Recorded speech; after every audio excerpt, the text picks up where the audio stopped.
अस्सलाम वालेकुम। प्रोग्राम रोज़ नामचा के साथ मैं हूं आपका मेज़बान वसीम साबिर और आज मैं मौजूद हूं CIA डिफेंस के अंदर, जहां पर दो ऐसे मुल्ज़मान को गिरफ़्तार किया गया जिनके चेहरे पर मास्क, हाथ में 44 बोर राइफल और नीचे एक महंगी तरीन गाड़ी जिसकी नंबर प्लेटें तब्दील करके बैंक से रकम ले जाने वाले शहरियों को गन पॉइंट पर लूटना, उनको तशद्दुद का निशाना बनाना, DIG ऑपरेशन की जानिब से और DIG इन्वेस्टिगेशन की जानिब से भी मुल्ज़मान की गिरफ़्तारी का टास्क ख़ासकर जो है वो CIA को दिया गया।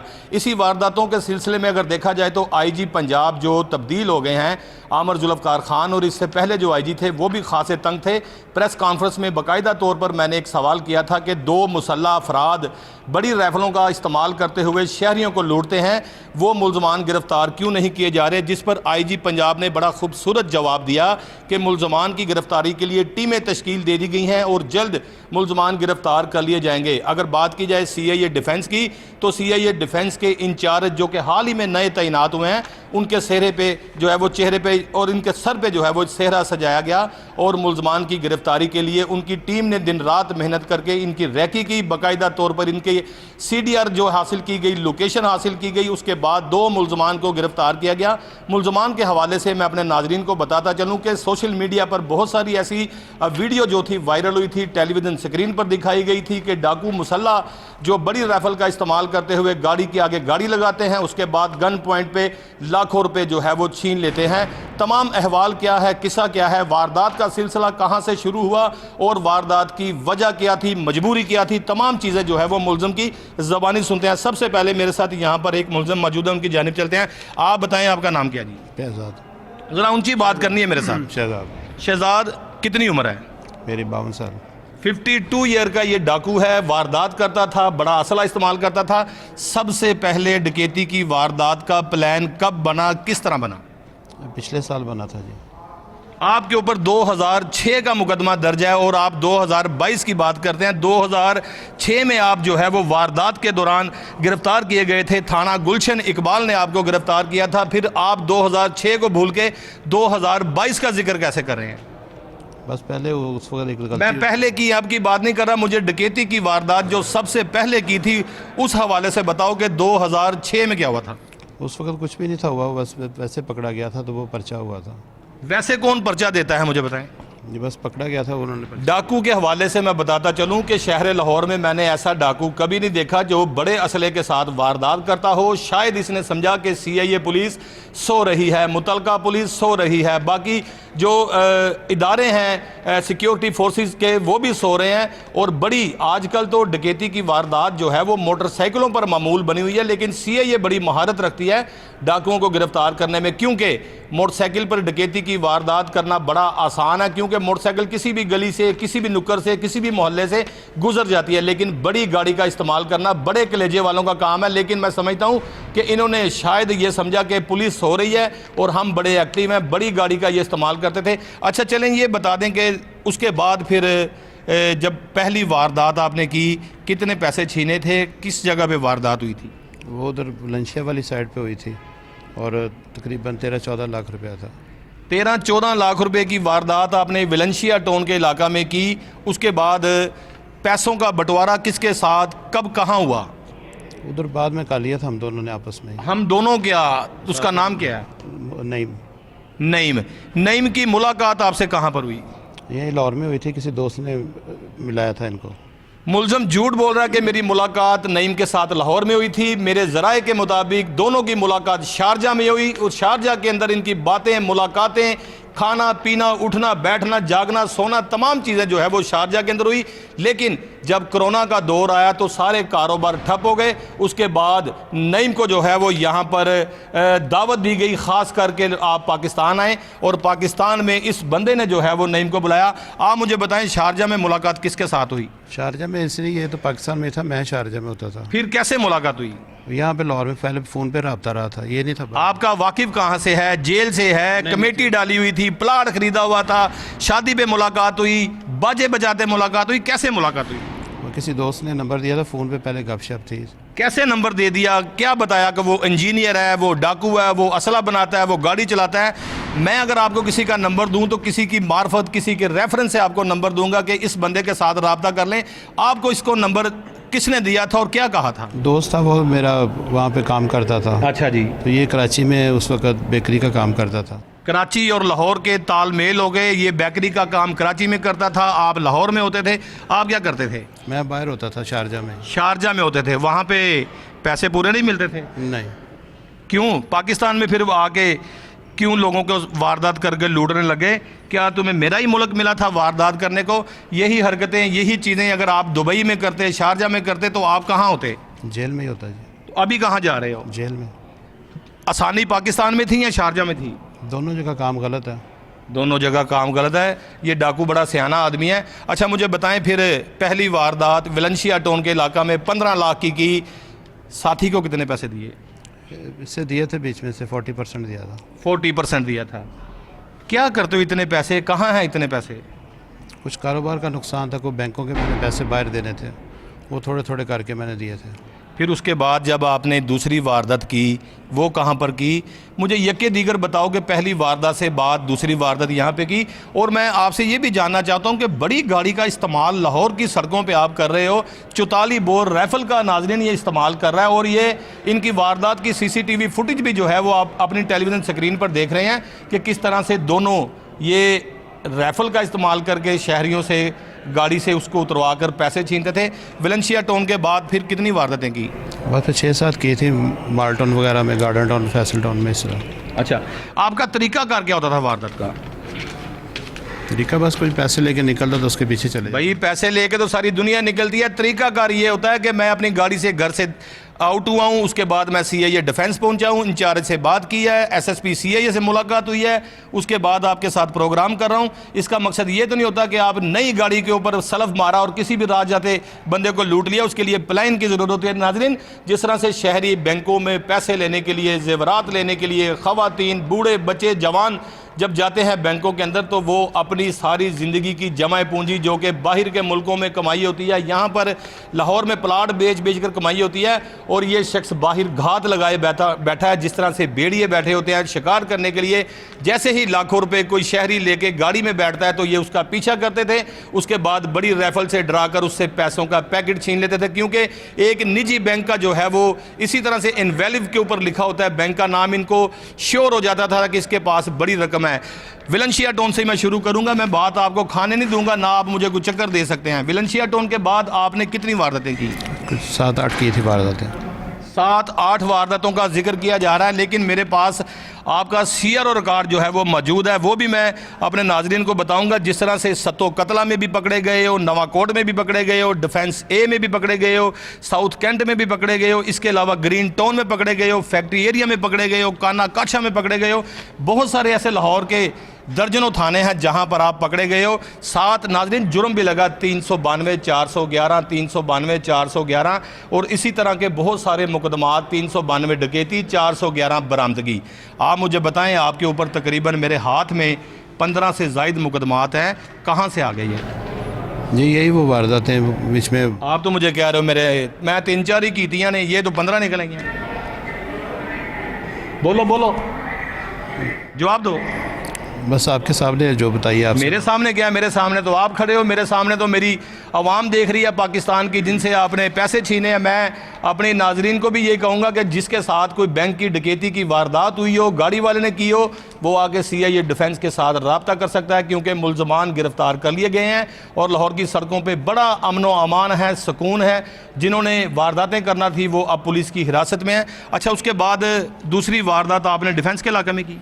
जी बात भी की थी। मुझे अपना थोड़ा सा तरीकाकार बताओ कि किस तरह से सुबह नहा के, सर को तेल लगा के, राइफल को तेल लगा के, गाड़ी में बैठ के कहाँ से निकलते थे, कितने पैसे जेब में होते थे, और आपस में दोनों में बात क्या होती थी? नाजरीन, अगर कोई डकैती की वारदात करने निकलता है तो ख़ास कर अपने साथी को बताता है कि तुमने गाड़ी स्टार्ट रखनी है, जैसे ही मैं गाड़ी में बैठ जाऊं आपने गाड़ी भगा देनी है, अगर कोई पीछा करे तो फायरिंग करके ज़ख्मी करना है। तमाम तरीकाकार क्या था? कुछ भी नहीं था, बस बैंक के बाहर खड़े होते थे, जो पैसे निकलते थे वो बाज़ ले लेते थे। आपको कैसे पता चलता था कि वो बंदा पैसे लेके आ गया है? जी वो लिफाफे में से, लिफाफे से पता चल जाता था? जी। वो जो बैंक मैं बता रहा हूँ, मैं अपने स्क्रीन पे नाम नहीं लेना चाहता, निजी बैंक के इनवैल्यू के ऊपर बैंक का नाम लिखा होता था, किसी और बैंक का नाम नहीं था? नहीं, जहाँ खड़े होते थे उसी से, फिर उसी का था बैंक का। कौन कौन से इलाके में वारदात की है? ये गार्डन टाउन, फैसल टाउन में और डिफेंस। तसल्ली के साथ मेरे नाजरीन आपको देखना भी चाहते हैं, लेकिन मैं दिखाऊंगा भी। लेकिन मुझे बताएं कि जो इसके साथ वारदात पहली कहाँ की थी? बताया आपसे, वो लंशिया टाउन वाली साइड पे की। दूसरी इधर गार्डन टाउन वगैरह। तीसरी इसी तरह वो बताया, फैसल टाउन, मार टाउन। मुझे बताइए, जो इसी तरह नहीं बताया, लोगों के लाखों रुपए छीने गए हैं। ये कोई गुडी गुडे का खेल नहीं है कि आप आए तो आपने आगे कहा हेलो क्या हाल है तो आओ चलें, ये मामला नहीं है। लोगों ने अपने खून पसीने की कमाई बैंकों में रखी हुई थी, और यहाँ तक कि पुलिस की जानिब से बैंक इंतज़ामिया पर भी शक व शुबात पैदा होने लगे कि कौन सी ऐसी बलाएँ हैं जो लाहौर में डकैती की वारदात कर रही हैं, बड़ी राइफल का इस्तेमाल कर रही हैं, बड़ी गाड़ी का इस्तेमाल कर रही हैं। और ख़ासकर अफसरान बाला जिस तरह से CCPO Lahore, DAG investigation, SP CIA को भी आपने चकरा के रख दिया, लेकिन आपको ये नहीं पता था इंचार्ज CIA और उनकी टीम ने आपको धर लेना है। और जिस हाल में, जिस हुलिये में आपको गिरफ्तार किया गया है, वो आप बाखूब भी जानते हैं। आखिरी वारदात कहाँ पे कर रहे थे? डिफेंस वाली साइड पे। डिफेंस वाली साइड नहीं, डिफेंस के अंदर आप वारदात कर रहे थे, जहाँ पे चारों तरफ कैमरे लगे हुए थे। गाड़ी का नंबर जो है वो ट्रेस किया गया, आपके मोबाइल फ़ोन की लोकेशन ली गई और आपको गिरफ्तार किया गया। उस वक्त आपका किरदार क्या था? नंबर प्लेटें तब्दील कर रहे थे? जी जी। गाड़ी में कितनी नंबर प्लेटें रखते थे? 3-4 थी। 3 के 4? 3-4 थी। एक बताओ, 4 थी कि 3 थी? क्योंकि नंबर प्लेटें तो आप लिखवाते थे। जी 4 होंगी। चेंज कौन करता था? इकट्ठे करते थे दोनों। ओ यार, पेज का से एक दे हाथ सी ना। हाँ जी, इकट्ठे दोनों ही करते थे। अच्छा, अगली और पिछली दोनों प्लेटें चेंज करते थे? जी। आपको पता नहीं था कि CIA पुलिस बड़ी एक्टिव है? आप ज़रा सा भी पुलिस के ऊपर हमला करते तो आपने इंशाल्लाह दोस्ताबाद में सीधा ही जाना था। जी बिल्कुल ऐसे ही है जी। अच्छा, जो पैसे शहरियों से छीने गए उसका इस्तेमाल कहाँ कर रहे थे? कुछ नहीं, कोई खर्च हुआ, कुछ मेरा कर्जा था वो मैंने दिया। बरखुदार है बड़ा हुआ? जी। पाकिस्तान से बाहर है? जी। पाकिस्तान से बाहर बरखुदार है आपका, और सारे पैसे आप उनके साथ नहीं शेयर करते? मेरा अपना था कर्जा जो मैं दे रहा था, बच्चे को नहीं दिया। कर्जा किसका था? मैं एक ब्रेक लूँगा, ब्रेक के बाद दोबारा मुल्ज़मान से गुफ्तगू करेंगे, लेकिन मिलते हैं एक ब्रेक के बाद।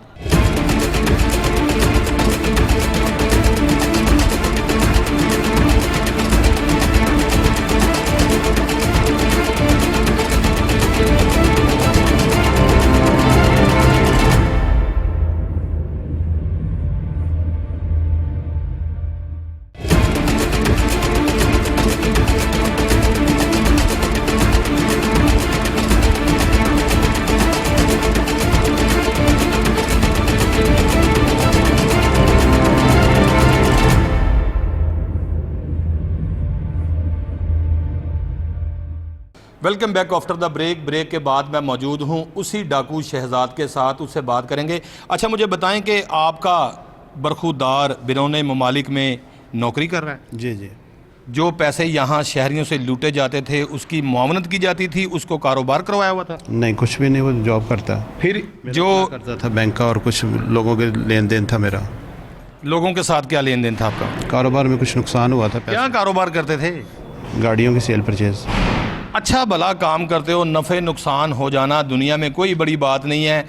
लोगों के नुकसानात होते रहते हैं, करोड़ों के, अरबों के। लेकिन आपने ये कौन सा तरीका अपना लिया कि आपने राइफल का इस्तेमाल करके शहरियों से पैसे छीनने शुरू कर दिए? बस गलती हो गई। बस गलती तो हो गई है। ये सिर्फ वारदातें लाहौर में करते थे या लाहौर से बाहर भी जाके काम डालते रहे? नहीं, कहीं भी नहीं, सिर्फ लाहौर में? जी। कभी दिल में खौफ नहीं आया कि साथ वाले को बोला हो कि मैनू लगता कि असी अज घर नहीं आना?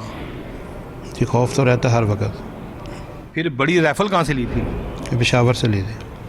उस दा नाल लवी जिथे पुलिस समझते तुम जा नहीं सकती, पुलिस चल जाएगी। फिर जी वहीं से लिया था। टोटल कितने पैसे इन वारदातों में आपने छीने हैं? 60-70 लाख रुपए। 60-70 लाख रुपए आपने छीने हैं। क्या किए इतने पैसे फिर आपने? बताया, कुछ मेरा कर्जा फिर था। जब मैंने बताया ना, फिर शर्मिंदगी से मुंह नहीं उठाओगे। मुझे हर चीज़ का पता है। तुमने पैसे किसको खिलाए हैं, किस तरह से खिलाए हैं, किसको रखा हुआ था, किसको छोड़ा हुआ था, किसके ऊपर पैसे लुटा रहे हो।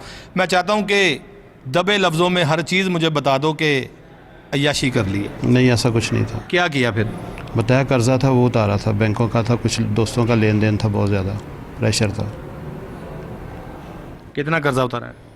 तकरीबन 20-25 लाख उतारा था। जिस दिन पकड़े गए उस दिन घर से क्या प्लान तैयार करके आए थे? कुछ नहीं, वारदात के लिए निकले थे। गाड़ी में राइफल पड़ी होती थी जी। कि जब काम करके चले गए तो राइफल गाड़ी से निकाल ली, नंबर प्लेटें उतार ली? हाँ जी, चेंज कर लेते थे नंबर प्लेट।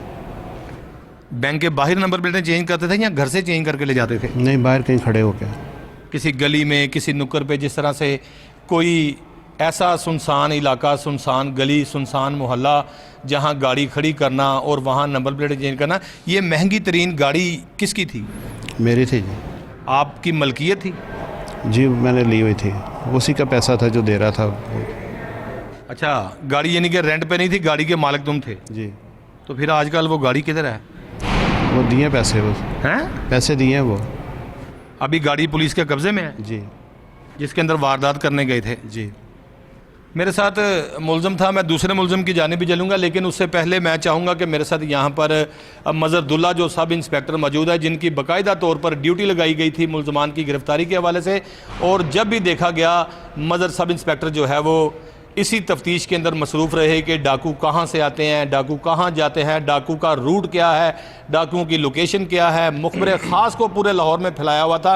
यार, मैं आपको सलाम पेश करता हूँ कि आपने ऐसे डाकू गिरफ़्तार किए जो कि लाहौर पुलिस के लिए बड़ा दर्द सर बने हुए थे, जो कि वारदात करने के बाद, वारदात मज़र हो जाना कोई बड़ी बात नहीं है, मोटरसाइकिलों पर सुबह से शाम तक वारदातें होती हैं, लेकिन 44 बोर राइफ़ल का इस्तेमाल करना, बड़ी राइफ़ल का इस्तेमाल करना, सरेआम गाड़ी जो दूसरी गाड़ी के आगे लगा के गन पॉइंट पर उनको लूटना, ख़ासकर वहाँ पर जहाँ उसकी रिहाइश गाह हो, जहाँ उसको पता हो कि इसने अब यहाँ पर गाड़ी की ब्रेक लगानी है। तमाम किस्सा, तमाम अहवाल इनके हवाले से अफसरान बाला की जानिब से क्या टास्क दिया गया था? जी, अस्सलाम वालेकुम। आपका बहुत शुक्रिया कि आपके चैनल के तवस्सुफ से हम इस पूरे गैंग को बेनकाब कर सके। हमें चूँकि ये सोशल मीडिया पे बड़ा एक्टिव हो चुका हुआ था, हर चैनल पे ये चीज़ चल रही थी, प्रेशर भी था, अफसरान की तरफ से भी बहुत प्रेशर था, और ये जितनी तेज़ी के साथ वारदातें कर रहे थे उतनी ही तेज़ी से हम भी इनकी तरफ बढ़ रहे थे। बिल्कुल ठीक है। उसी तेज़ी के साथ साथ हम इनके पीछे थे। इनका जो पैटर्न था नंबर प्लेट चेंज करने का, ये DHA में एंटर होने से पहले, एंटर होने के बाद, फिर बैंक के पास जाने से पहले और बैंक से रूट करने के बाद फिर नंबर प्लेट, कोई 30 से 35 नंबर प्लेट इन्होंने अपने गाड़ी के अंदर रखी होती थी और बार बार चेंज कर रहे होते थे कि हमें कोई बंदा ये सोचे भी ना कि वही गाड़ी है। तो मुलज़म से मेरी जब बात हुई तो मुलज़म कहता है मेरे को तो 3 नंबर प्लेटें होंगी, मैं 3 ही चेंज करना। नहीं सर, वो मुलज़म थे फिर अपने के लिए। वो खैर ये इसका पैटर्न जो था वो हमारे उसमें था। फिर हमने भरपूर जो नफरी का इस्तेमाल किया, अपने जवानों का भरपूर इस्तेमाल किया, सिविल में अपने जवानों को खड़ा किया, जगह जगह डिफरेंट बैंकों के बाहर खड़ा किया, और ये काम सिर्फ हमने 1-2 दिन नहीं किया, ये तकरीबन 2 हफ्ते तक हम ये प्रोसीजर करते रहे। नाज़रीन, मैं यहाँ पर बताता चलूँ कि पुलिस ने मुलज़मान की गिरफ़्तारी के लिए गंडेरियों की रेड़ियाँ भी लगाई, अमरूद भी बेचे, इसके अलावा शरबत भी बेचे, जो दीगर चीज़ें थी वो तमाम चीज़ों का इस्तेमाल किया, और बड़े ड्रामाई अंदाज में जो है वो गली के अंदर पापड़ भी बेचे ताकि कहीं ना कहीं डाकू हाथ लग जाएं, और पुलिस ने आखिरकार इन 2 मुलज़मान को गिरफ़्तार कर लिया। इनकी गिरफ़्तारी के लिए पुलिस ने बड़े बड़े ड्रामे रचाए, फ़कीर भी बने, गंडेरियाँ भी बेची और दीगर रूप धारे, फिर उसके बाद इसको गिरफ़्तार किया। हमारा ये सेंटर इंचार्ज साहब, हमारी पूरी टीम, ये सेंटर उतने दिन खाली था जितने दिन हमने इसको पकड़ा नहीं। हम बाहर ही रहे फील्ड में, और पकड़ने के बाद अल्लाह पाक ने हमें कामयाब किया। फिर हम अफसरान को बताया, सारे अफसरान बड़े खुश हुए। उसी रात फिर अफसरान ने हमें बड़ा अप्रिशिएट किया और अल्लाह पाक ने हमें इज़्ज़त दी। 100% ये बात क्लियर है कि जब घर से निकलते थे बीवी बच्चों, माँ बाप, रिश्तेदारान से भी कहते थे यार दुआ करना हो कि डाकू फड़े जान, सांस सुखिया, SP साहब, DI साहब सब बुला रहे हैं। ये सच है कि माएँ बहनें बीवियाँ हमारी सारे दुआएं कर रहे थे कि कब ये गैंग पकड़ा जाए और कब ये हमें घर वापस आए और हमें कहीं सैर व तफरी के लिए मरी शरी, कहीं दाएं बाएं, कहीं नानी के घर लेके जाएं। मेरे साथ यहाँ पर दूसरा मुलज़म भी मौजूद है जिसका नाम है नईम। नईम साहब, आप खैरियत से हैं? जी। मैं आपसे तमीज़ के साथ इसलिए बात कर रहा हूँ क्योंकि आप इसके चुंगल में नए फंसे हैं, ऐसे ही है? जी। अच्छा, ज़रा मुझे बताएं कि आपकी मुलाकातें कहाँ हुई, आपकी रातें कहाँ गुजरी, आपके दिन कहाँ गुजरे, और ये प्लान कैसे तैयार हुआ था? सर हमारी फ़ोन पे बात हुई थी किसी दोस्त की वजह से ना। वो दोस्त बाहर होता था और ये भी बाहर होते थे। अच्छा जी। तो उनके साथ मेरा वीज़े को मैंने उसको बोला था कि ये भी बाहर होता था? जी। आप किधर होते थे? मैं कराची में होता था। आप कराची थे? जी। अच्छा, फिर क्या हुआ? तो वो दोस्त की वजह से मेरी मुलाकात हुई थी इनसे ना। आगे चलो ना, आगे बताते चलो। जो उनका स्क्रैप का काम था, ठीक है। तो वो भी बाहर होते थे। अच्छा जी। तो मैंने उसको वीज़े का बोला था, तो उन्होंने मुझे इनका नंबर दिया था। उन्होंने कहा तेरा वीज़ा कैंप जेल का लवाएगा, बाहर का नहीं। जी, ऐसे ही है? जी ऐसे ही हुआ है अभी तो फ़िलहाल। फिर क्या हुआ? इसने कैसे तुम्हें तैयार कर लिया वारदात पे? तो सर फिर वो कोरोना के लॉकडाउन की वजह से कारोबार सारे बंद हो गए थे। तो कारोबार तो सारी दुनिया के बंद थे, कारोबार तो दुकानें भी बंद थी, प्लाजे भी बंद थे। इसका मकसद ये है कि हर बंदा जो कारोबार से परेशान है, जिन्होंने लोगों के कर्जे देने हैं, जिन्होंने लोगों के पैसे देने हैं, वो 44 बोर राइफल का इस्तेमाल करके लोगों को लूटना शुरू कर दे। ये कोई जंगल का कानून थोड़ी है कि आप सड़क के ऊपर गाड़ी की ब्रेक लगा के जिस मर्ज़ी को जो है वो लूट के चले जाते हैं और घर जाके पैसे गिनते हैं। तो 5-5 हज़ार की जो है वो डत्तियाँ, उनके अंदर किसी के अंदर 30 लाख, किसी के अंदर 40 लाख। कितनी वारदातें इसके साथ की हैं? 7-8 वारदातें सर। ओ यार एक गल कर, 7 के 8 तेन वारदात 8 वारदातें। देखा 8 पे आ गया ये। फिर क्या हुआ? पहली वारदात कहाँ की थी? सर पहली नहीं भी मुझे पता नहीं है लाहौर का ना, अच्छा, जगह का नहीं सही। तेन ये पता सी कि शामी पैसे किन्ने मिले ने? सर ये पता था, लेकिन इसका पहली वारदात किन्ने पैसे मिले सी? सर तकरीबन 13-14 लाख की थी, उसमें से मैं 40% लेता था ना, 60%। कितने बने थे फिर भी आपके पास? लगा लें सर 10 लाख का, यानी कि 4 लाख रुपए में लेता था। 4 लाख पहले दिन दिहाड़ी लगाई, किधर गए थे? जी। वो पैसे कमाने के बाद किधर गए थे? बीवी को शॉपिंग कराई है, गर्लफ्रेंड को जाके खाना खिलाया है, दुबई का वीज़ा लगवाया है, कोई पहाड़ी इलाके में सैर करने गए हो, किसी 5 स्टार होटल की तरफ मुंह किया, एक दिन में 10 लाख कमा के घर आए, तो कहाँ खर्च किया? खर्च कहीं भी नहीं किया। किधर गए फिर? दबा दिए थे? घर रखे हुए थे, वो वापसी सर अब दे रहे हैं। वापसी दे रहे हैं। खाए कितने थे उसमें से? उसमें से सर तो खर्चा वगैरह जो घर का था, खर्चा की कीता तू? कर जो घर का खर्चा होता है, घर भी रेंट पे था। तो पहले आलू गोभी खाते थे, वारदात वाले दिन आपने छोटा गोश्त मंगाया, उसके अंदर मटर भी डाले और सालियाँ भी बुलाई, ससुराल भी बुलाया कि आज जो मेरी कमेटी निकल आई है। और अभी ये वो सालियाँ नीचे खड़ी हैं, ससुराल नीचे खड़ा है, हाथों में हथकड़ी है। शादीशुदा हो? जी। कितने बच्चे हैं? एक बेटा। एक बेटा। जब ये तुम्हारी हथकड़ी देखेगा कैंप जेल की दीवारों के पीछे तुम खड़े होगे और आगे वो रो रो कर कहता होगा पापा इसके चुंगल में क्यों आ गए हो, क्या जवाब दोगे उसे? बस सर गलती हो गई। बीवी को ससुराल वाले, बीवी को मैके वाले ताने देंगे, तुम्हारा मियाँ डाकू है, तुम्हारा मियाँ चोर है। वो बेचारी किसको मुंह दिखाएगी? उसने तुम्हें मशवरा दिया था कि मुझे जहाँ मर्जी से ला के दो, चाहे चोरी करो चाहे डाके मारो? नहीं सर, उसने तो नहीं कहा था। तो फिर कहीं केले बेच लेते, कहीं अमरूद बेच लेते, कहीं गंडेरी बेच लेते, कोई रेड़ी लगा लेते। फिर ये लोगों के साथ वारदातें करके अपने ख़ानदान का अपना नाम क्यों बदनाम किया और शहरियों को कंगाल क्यों किया? बस सर गलती होगी। अकल पे जब इंसान पे पर्दा पड़ता है तो फिर इंसान ये इस तरह के काम करता है। फिर दूसरी वारदात में कितने पैसे मिले? सर दूसरी थी पता नहीं, मेरा ख्याल से नाजरीन वारदातें इतनी की हैं, कोई याद नहीं है। एक दिन 10 लाख मिला, दूसरे दिन 5 लाख मिला, फिर 4 लाख मिला। अच्छा शहजाद, मुझे ये बताओ कि इसको कितने % हिस्से पे रखा हुआ था? 40 पे जी। वाह, ये सिर्फ गाड़ी चलाता था? गाड़ी मैं चलाता था। कभी ऐसा हुआ है कि कहीं पुलिस की गाड़ी आ रही है, डॉल्फिन आ रहे हैं, तो आपने सोचा कि आज फायरिंग होती है तो फिर होती रहे? नहीं सर। कभी डॉल्फिन के साथ मुकाबला नहीं हुआ? कभी डॉल्फिन ने गाड़ी चेक नहीं की? नहीं सर। गाड़ी को ब्लैक विंडो लगाए हुए थे? जी। तो शहर लाहौर में अगर ब्लैक शीशों वाली गाड़ी घूम रही थी, आपको किसी ने रोका नहीं? नहीं। कितनी वारदातें अब तक कर चुके हो? तकरीबन 8। 8 वारदातों में इसको कितना हिस्सा देते थे? 40%। 40%। और मुझे ये बताओ कि जो पैसे तुम्हारे पास मौजूद थे वो आपने कर्जे उतार लिए और पाकिस्तान में ही आपकी बीवी बचे रह रहे हैं? जी। कौन सी जगह के रिहायशी हो? लाहौर का ही। लाहौर जनूबी छोनी नादराबाद के आप रिहायशी हो? जी जी। फिर जब नादराबाद के लोगों को पता चलेगा कि शहजाद साहब ते राइफल ते वारदात करते सन नाल लैके, फिर उस मोहल्ले में क्या मुंह दिखाओगे? और ये जो हथकड़ी आपको लगी हुई है, ये जब आपके रिश्तेदार, मोहल्लेदार, दीगर लोग देखेंगे, उनको क्या किस किस को जवाब दोगे? बेगम जब जेल के अंदर मिलने आएगी सलाखों के पास खड़ी होकर, वो क्या कहेगी? शाबाश, अच्छा काम किया है। ज़ाहिर है बाइसे शर्म है। बाइसे शर्म है। अच्छा मुझे बताओ, दुबई में क्या करते थे? गाड़ी की सेल परचेज थी। दुबई में भी? जी। यार मुझे ये बात बताओ कि लोग पाकिस्तान छोड़ के दूसरे ममालिक इसलिए जाते हैं कि चलो कारोबार करेंगे, अपने बच्चों का पेट पालेंगे, अपने अच्छे खूबसूरत घर बनाएंगे। आप दुबई अच्छे भले गाड़ियों का काम करते हुए दोबारा पाकिस्तान आ गए, ये आपको माँ बाप की बद्दुआ ही है कि आप वहाँ से यहाँ आए हो, यहाँ आके पकड़े गए हो? जी बिल्कुल। कितने साल काम किया वहाँ? वहाँ तकरीबन 15-16 साल से हूँ। 15-16 साल से आप कोई पैसा नहीं कमाया? किधर गए पैसे? नुकसान हुआ है ना, बताया आपको। तो यार नुकसान हो जाना शहजाद कोई बड़ी बात नहीं है, नुकसान बहुत सारे होते हैं।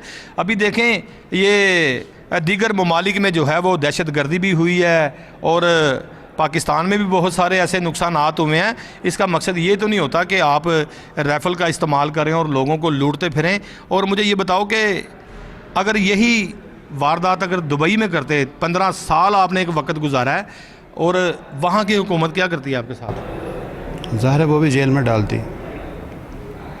अब जब जेल जाओगे, जब फिर वापस आओगे तो क्या प्लान है? दोबारा कंटिन्यू गाड़ी चेंज करके पुलिस की आंखों में धूल झोंक के वारदात करोगे या तौबा करके कोई कारोबार करोगे? नहीं सर, अपने लिए भी तौबा की और अपनी आखिरत के लिए ज़्यादा की है। यार तुम्हें बच्चे जब देखेंगे टेलीविज़न स्क्रीन पर मेरी, बच्चे क्या कहेंगे? बायस शर्म बात है। मेरे साथ था मुलज़म जो कि कह रहा था बाइस शर्म बात है। तकरीबन इनने जो है वो मेरे सीआरओ के मुताबिक जो मेरे पास है 20 से ज़ायद वारदातें की हुई हैं, लेकिन ये कहते हैं जी हमने 8-9 वारदातें की हैं और इनके कब्ज़ा से जो है वो लाखों रुपए मालियत जो है वो बरामद कर लिया है, लाखों रुपए नकदी बरामद कर लिया है, जो कि सर जो है वो शहरियों से छीनी गई थी। ताहाल अभी मुद्दई मुकदमा जो है वो अपनी अपनी रकम वापस लेंगे, क्योंकि जिस तरह से वारदातें करते थे तो वहीं पर ये मुकदमात भी दर्ज होते थे और उनके जो छीने हुए पैसे हैं वो भी अब शहरियों को वापस किए जाएंगे। मुझे एक ब्रेक लेनी है, ब्रेक के बाद जो है वो हम इंचार्ज जो है वो CIA के साथ मुलाकात करेंगे, उनसे मज़ीद तफसीलात जानेंगे कि मुलज़मान की गिरफ़्तारी के लिए किस तरह से जो है वो टास्क दिया गया था। मिलते हैं एक ब्रेक के बाद।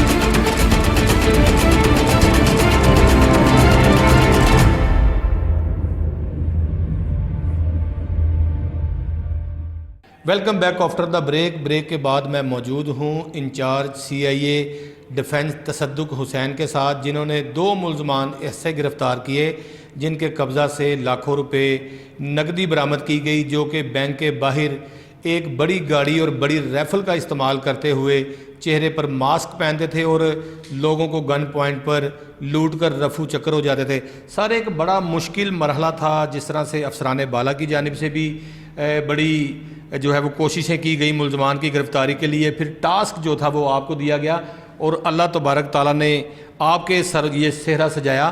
मुलज़मान की गिरफ़्तारी के हवाले से मेरे नाज़रीन को बताएं, टेलीविज़न स्क्रीन पर तो देख रही दुनिया कि किस तरह से बड़ी राइफ़लों का चेहरे पर मास्क पहने हुए इस्तेमाल किया जा रहा है। मुलज़मान की कैटेगरी क्या है और ये वारदात किस तरह की करते थे? जी बहुत शुक्रिया। ये 2 रुकनी गैंग था और बड़ा मुतहरिक और शातिर गैंग था।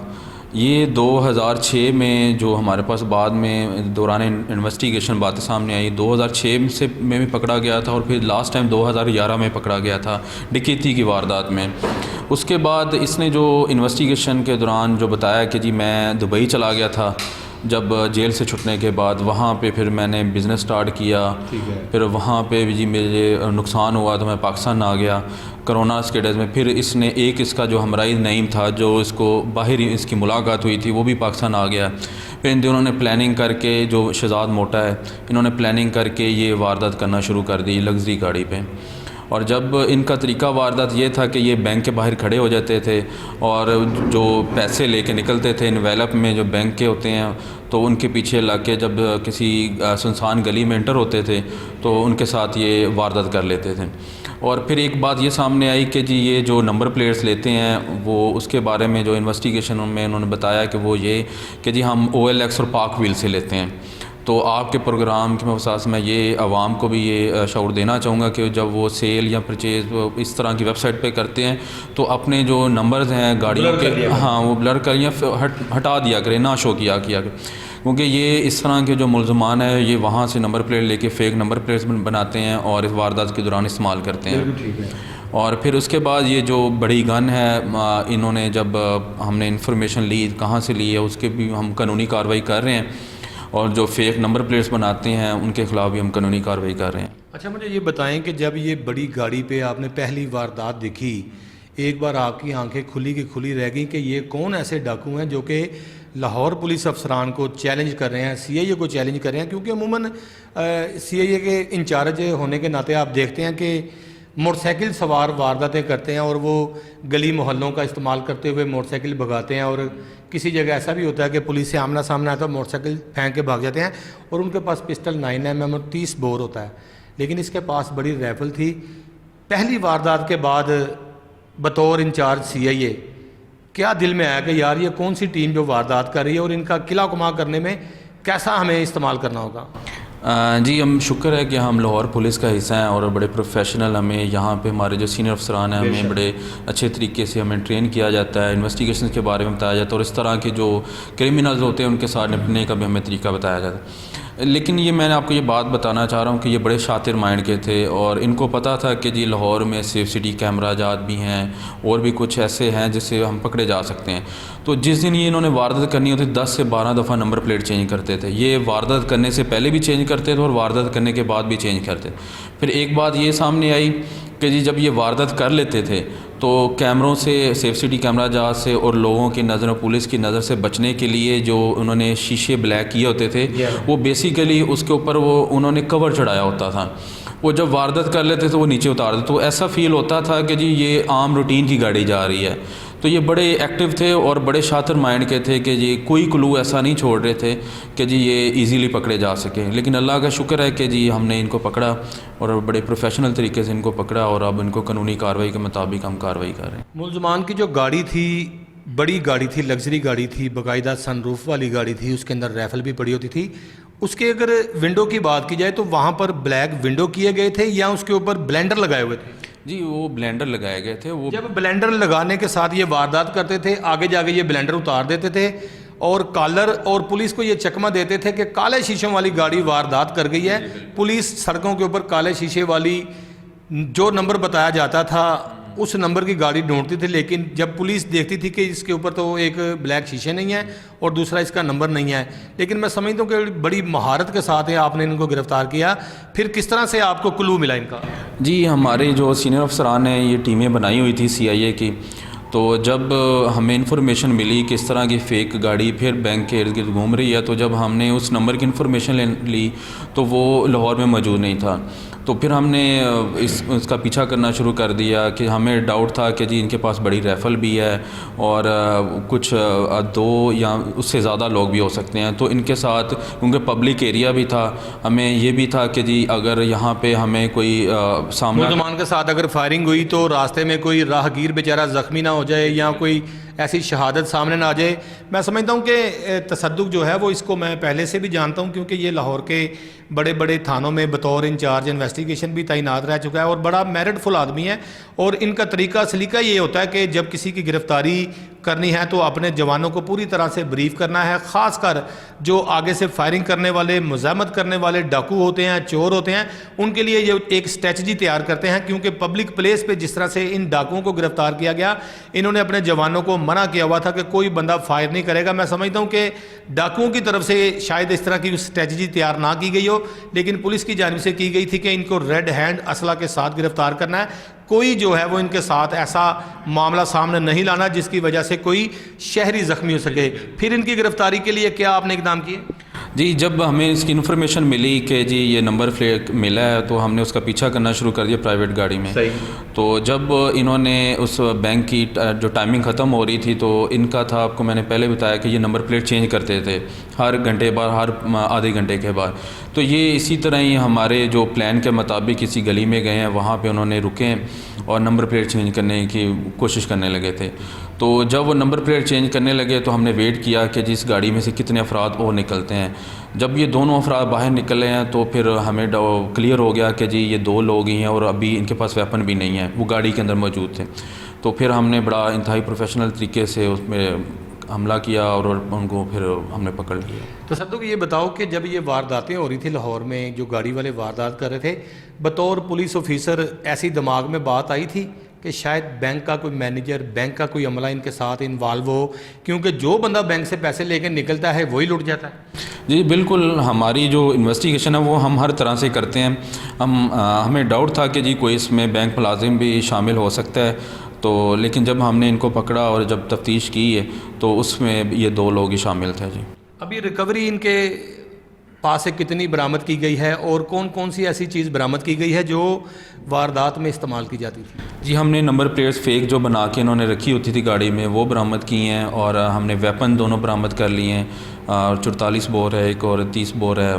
और इसके अलावा हमने जो रिकवरी है वो हमने तकरीबन कोई 60 लाख के करीब हमने रिकवर कर लिया है, और अभी ये मुलजिम रिमांड पे हैं, तो हम मज़ीद हम कर रहे हैं जी रिकवरी इनसे। अभी तक कितने मुकदमात जो है वो दर्ज हो चुके हैं और कितने मुद्दई मुकदमात जो है वो आपसे मुलाकात करके चले गए हैं, और उन्होंने क्या बताया था कि किस तरह से हमारे साथ वारदात हुई? जी जो हमारे पास जैसे जैसे फुटेज आ रही हैं, फुटेज के मुताबिक 12 हमारे पास केसेस आ चुके हैं, और भी इन्होंने वारदातें की हैं, तो उसके भी हम कानूनी कार्रवाई कर रहे हैं। जी मेरे साथ यहाँ पर CIA जो है वो डिफेंस के जो है वो इंचार्ज तसद्दुक मौजूद थे, जिनका कहना था कि मुलजमान को गिरफ़्तार किया गया है और लाखों रुपए इनसे रिकवरी भी की गई है। जिस तरह से मैं बताता चलूँ कि जो वारदात होती है, जब शहरी जो लुट जाता है उसकी बाकायदा तौर पर उस जुर्म के हवाले से FIR दर्ज की जाती है। जिस तरह से इन्होंने 392 की वारदातें की थी, और वारदात करवाने के बाद जो है वो ये लोग फ़रार हो जाते थे और इनका मुकदमा जो है वो इनके ख़िलाफ़ दर्ज किया जाता था। तो जैसे ही कोई मुलजिम गिरफ़्तार कर लिया जाता है तो बाकायदा तौर पर उसको रिकवरी देने का भी सिलसिला शुरू हो जाता है। 12 से ज़ायद इंचार्ज जो है वो CIA का कहना था कि लोग मुलाकात करके चले गए हैं जिनको रिकवरी देना बाकी है। मुलजमान के हवाले से अगर देखा जाए तो मुलजमान ने चंद दिनों में लाहौर पुलिस के नाक में दम कर रखा था, और ये बड़ी राइफल जो है वो उसका इस्तेमाल करते हुए, बड़ी लश्करी गाड़ी का इस्तेमाल करते हुए ये डकैती की वारदात करते थे। चोर चाहे जितना मर्जी शातिर हो, डाकू चाहे जितना मर्जी बहादुर बन के वारदात करने की कोशिश करे, लेकिन उसका जो आखिरी स्टेशन होता है वो जेल की 4 दीवारी होता है। आइंदा प्रोग्राम रोज़नामचा के लिए अपने मेज़बान वसीम साबिर को इजाज़त दीजिए। सेम वक्त सेम टाइम फिर आपसे मुलाकात होगी। अपना बहुत सारा ख्याल रखिएगा। अल्लाह हाफिज़।